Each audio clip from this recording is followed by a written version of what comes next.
Headlines 24 खबरों की हकीकत में आपका स्वागत है। मैं आपके साथ जफर हसन सिद्दीकी।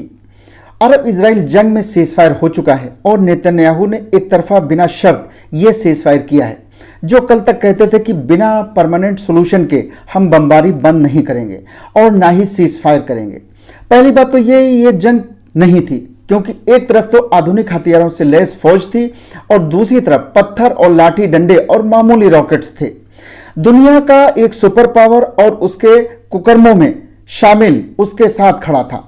तो ये जंग नहीं बल्कि हत्याएं थी, क्योंकि इजराइल मासूम बच्चों, स्कूलों, अस्पतालों, मैदानों में खेलते बच्चों और तो और मीडिया हाउसों पर भी बम बरसा रहा था, हत्याएं कर रहा था।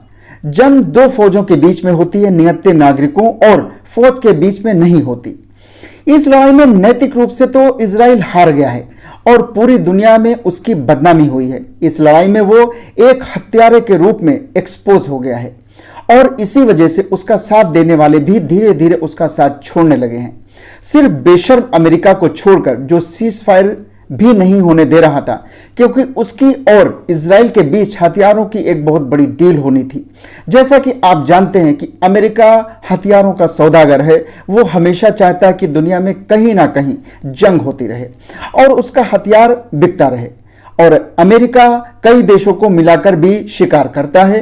पहले उसने कहा था कि इराक के पास WMD यानी वेपन्स ऑफ मास डिस्ट्रक्शन यानी महाविनाश के हथियार हैं, लेकिन जब जंग के बाद में कुछ नहीं निकला तो कहा कि रिपोर्ट गलत थी। तो क्या इससे अमेरिका के खिलाफ नफरत नहीं बढ़ेगी? फिलिस्तीन अपनी मातृभूमि, अपने मकान, जमीन और अपने देश को वापस पाने के लिए लड़ रहे हैं, जिस पर इजराइल ने कब्जा कर रखा है। तो इन्हें तो हम लोग इतिहास में क्रांतिकारी, देश प्रेमी, देशभक्त, स्वतंत्रता सेनानी कहते आए हैं। फिर यह फॉर्मूला यहां बदल क्यों गया है? फिलिस्तीनी तो स्वतंत्रता सेनानी हुए और इजरायली तो आक्रांता और आतंकवादी एक्सट्रीमिस्ट हुए। हमें तो यही पढ़ाया गया है, या फिर शायद गलत पढ़ाया गया है। इस लड़ाई में इजराइल पूरी तरह बेनकाब हो गया है। उसके अपने ही देश के लोग उस पर नाकामी का इल्जाम लगा रहे हैं। जनता सवाल कर रही है कि इस लड़ाई से उसे क्या हासिल हुआ, क्योंकि इजराइल को जंग में एक दिन का लगभग 37 अरब डॉलर के हिसाब से नुकसान हो रहा था। आज इजराइल बदनामी, नाकामी, हत्यारा और एक्सट्रीमिस्ट का दाग लेकर वहीं खड़ा है जहां पर था। अलबत्ता उसे माली नुकसान बहुत हुआ है और उसके साथी अब भी पहले से कम हुए हैं। इजराइल अब अलग थलग पड़ गया है। हत्यारे का साथ देकर अमेरिका भी बेनकाब हो गया है और अब उसे शांति दूत नहीं बल्कि असलहों का सौदागर ज्यादा कहा जा सकता है, क्योंकि वो सीज फायर का विरोध कर रहा था और उल्टे ये कह रहा था कि सीज फायर से शांति नहीं आएगी। ये बात तो कोई ड्रैकुला माइंड ही कह सकता है कि लड़ाई बंद होने से शांति नहीं आएगी। इसलिए इन दोनों देशों को लड़ने दो, यानी अपना हथियार बिकता रहे, जैसा कि उसने इजराइल से हथियारों की एक बहुत बड़ी डील भी की है। इसलिए हम उसे हथियारों का सौदागर कह रहे हैं। एक ताकतवर अमेरिका का मतलब विश्व में अशांति और जंग है, जबकि हमें ताकतवर होने से विश्व में शांति स्थापित करना चाहिए। जिस देश को जंग के कायदे कानून ना मालूम हो, जो लोगों की जमीन और घरों पर कब्जा करके अपनी सीमाएं बढ़ाता हो, जो मासूम बच्चों, स्कूलों और अस्पतालों पर बम गिराता हो, वो एक कातिल, एक्सट्रीमिस्ट और अनसिविलाइज्ड देश ही कहलाएगा।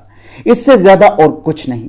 इजराइल यूनाइटेड नेशंस में उस चार्टर का भी उल्लंघन करता है जिसमें जबरन कब्जा किए गए इलाके को अमान्य कहा गया है, और इजराइल ने इस जंग में हत्याएं की हैं।